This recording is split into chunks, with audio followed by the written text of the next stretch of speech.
বিদ্যুৎ সেবা আমরা দিলেও বাস্তবে পল্লী বিদ্যুৎ সমিতিতে যে সকলের মালামালগুলি পল্লী বিদ্যুতায়ন বোর্ড ক্রয় করে দেয় এগুলি খুবই লো কোয়ালিটির এবং নিম্নমানের, যার কারণে কিন্তু আজকে 12 কোটি মানুষ বিদ্যুৎ ভোগান্তিতে ভুগতেছে।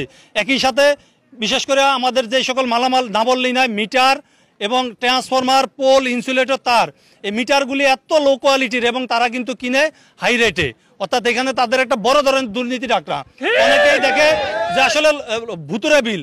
আমি বলবো আপনাদের অনেক উদাহরণ দিতে পারবো, কোনো প্রকার কানেকশন ছাড়াই অটো পালস মারতেছে, মিটারগুলি হাজার হাজার কোটি টাকা তারা এখানে দুর্নীতি করতেছে। এই লো কোয়ালিটির মালামাল দেওয়া মূলত ভুতুরে বিল, এটা শুধুমাত্র লো কোয়ালিটির মিটারের কারণে, যার কারণে মানুষের ভিতরে বিল হচ্ছে এবং মানুষ ভোগান্তি শিকার হচ্ছে।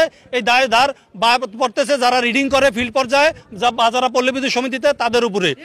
একই সাথে পল্লী বিদ্যুতায়ন বোর্ডের যে নির্যাতন নিপীড়ন আমাদের পল্লী বিদ্যুৎ সমিতিগুলির উপরে, তাদের যে শরীয়তন্ত্র পাকিস্তানি স্টাইলে যে আমাদের উপরে নির্যাতন নিপীড়ন চালাচ্ছে, তার কারণে আমরা আজকে বাধ্য হয়েছি মাঠে নামতে। এবং এখানে আমাদের যে 2 দফা দাবি, পল্লী বিদ্যুতায়ন বোর্ড এবং পল্লী বিদ্যুৎ সমিতি একীভূতকরণ সহ অভিন্ন চাকরিবিধি এবং সকল চুক্তিভিত্তিক এবং অনিয়মিত কর্মচারীদের চাকরি নিয়মিত না করা পর্যন্ত আমরা কর্মসূচি স্থগিত করব না। এবং এই ঘোষণা আমরা একটা মিটার 1200 টাকা না দিয়ে 600 টাকা দিয়ে কিনলাম, কিন্তু আরবি কি করে, ওই মিটারটা 1200 টাকা 1500 টাকা ধরে দেয়, তারা একটা বড় বাণিজ্য করে।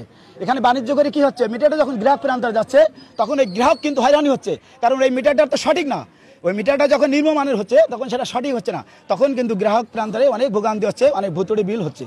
এই হচ্ছে গ্রাহকের ভোগান্তির একটা পয়েন্ট। প্রতিষ্ঠান থেকে বিদ্যুৎ দেয়, যেরকম পল্লী বিদ্যুৎ, পিডিভি, ডেসা, ডেস্কো, নিস্কো, বিভিন্ন প্রতিষ্ঠান থেকে বিদ্যুৎ দেয়। সমস্ত প্রতিষ্ঠানে কিন্তু পিসিএম মিটারেরা যারা আছে তারা নিয়মিত। আমাদের অত্যন্ত দুঃখ যে আমাদের কেন অনিয়মিতভাবে রাখা হয়েছে, এটা আমরা নিয়মিত করতে চাই, আমাদের চুক্তি থেকে মুক্তি চাই, এটা আমাদের 1 নম্বর দাবি। যে অন্য প্রতিষ্ঠানের তাল মিলিয়ে আমরা চলতে চাই। আমরা যে সকাল থেকে সন্ধ্যা পর্যন্ত যে খাড় ভাঙা পরিশ্রম করি, আমাদের কোনো অতীত বর্তমান ভবিষ্যৎ কিছুই নাই। আমরা যদি কাজ করতে করতে মৃত্যুবরণও করি, তাহলে আমাদের কোনো কিছুই বেনিফিট দেয় না। এটাই অত্যন্ত দুঃখের সাথে বলিতে হচ্ছে যে মাননীয় প্রধানমন্ত্রীর কাছে আমরা দৃষ্টি আকর্ষণ করছি, উনি সব কিছু খতিয়ে দেখুন। আমরা যেটা চাহিদা বলছি, আমরা যে কথাটা বলছি, এটা যুক্তি আছে কতটা, যদি যুক্তিযুক্ত হয় তাহলে আমাদের দাবি দেওয়াগুলো হলো ওনারে পূরণ করার জন্য অনুরোধ করছি। প্রত্যেকটা মাল নিম্নমানের, লাগানোর সাথে সাথে নষ্ট হয়ে যায়। Insulator, lighting arrester, cutout, transformer, meter নিয়ে আপনারা অলরেডি শুনছেন যে ভুতুরে বিলে কি সমস্যা হয়। পাশাপাশি তারগুলো ইনসুলেটর ক্র্যাক করলে তার অটোমেটিক ছিঁড়ে, তারও নিম্নমানের, ইনসুলেটরও নিম্নমানের, যার ফলে তার ছিঁড়ে অনেক সময় দুর্ঘটনা ঘটে। এই দুর্ঘটনা